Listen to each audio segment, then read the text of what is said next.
भाई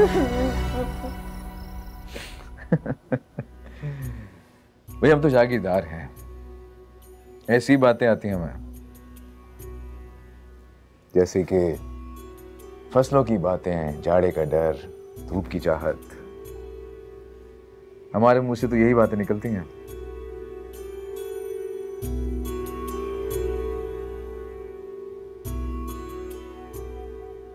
हमारे लफ्जों में तुम्हारी जैसी खूबसूरती का। अगर ऐसी बात है आपकी जमींदारी में, तो दिलदारी में न जाने कैसे सितम ढाएंगे आप। मार ही डालते हैं आप साईं। आपकी बातें, जाड़े का डर, धूप की चाहत, वाह। सही कह रहा हूं मैं। ये तुम्हारी आवाज की कशिश है जो कि मुझे यहाँ खींच लेती है। वरना यहाँ का रुख करना तो मैंने बहुत पहले छोड़ दिया था। अम्मा से नाराज हुआ करती थी और उनकी नाराजगी मुझे कबूल नहीं है। जानती हूँ, बताया था आपने एक दफा। और फिर आपकी बीवी के हादसे के बाद सब कुछ ही बदल गया।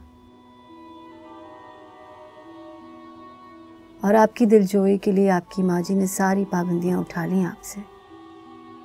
लेकिन आपने खुद को जमींदारी और जागीरदारी में ऐसा उलझाया कि किसी और तरफ देखने की फुर्सत ही नहीं मिली आपको। कभी कभी अपनी खुशकिस्मती पर बहुत नाज करती हूँ मैं।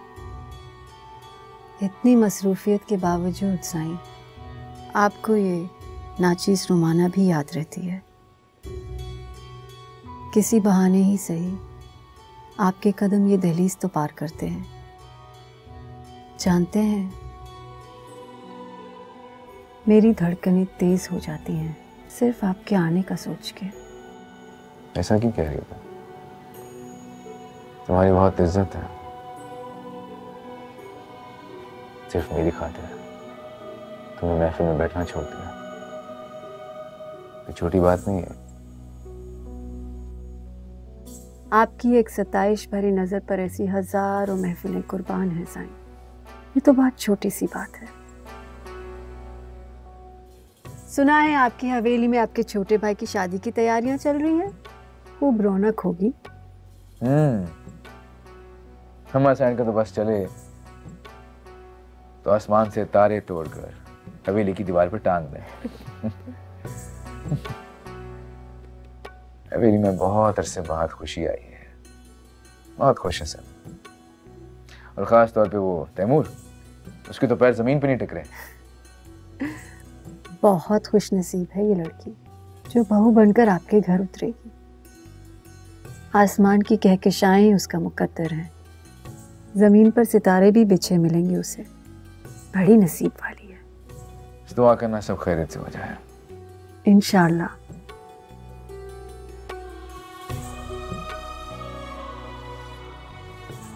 आप कुछ सुनेंगे? हाँ। मैं अभी साजिंदों को बुलाती हूँ।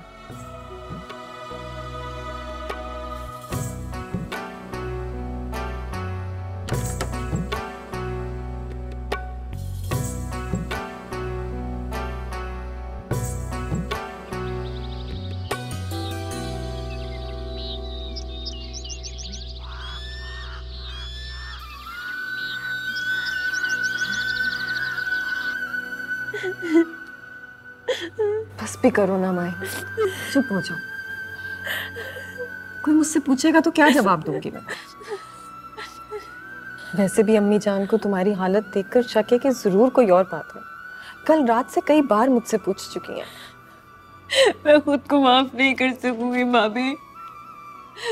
ये सब मेरी वजह से हुआ है। मैंने उसे मार डाला। पागल मत बनो। जो कुछ भी हुआ है उसकी तकदीर में लिखा था। तुमने तो उसे यहाँ नहीं बुलाया ना। उसके आने के बाद भी तुमने तो उससे मिलने की कोशिश नहीं की। उसके यहाँ लिखी थी सो आ गई।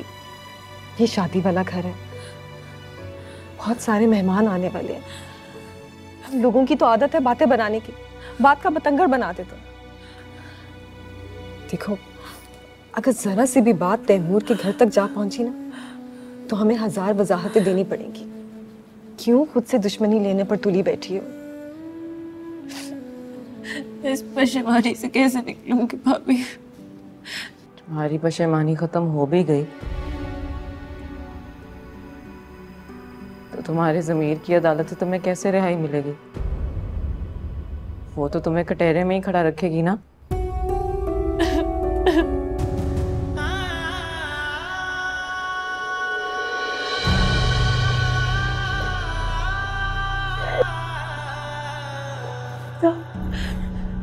तुम चाहती थी, मैं ऐसा नहीं चाहती थी। मैं नहीं चाहती थी।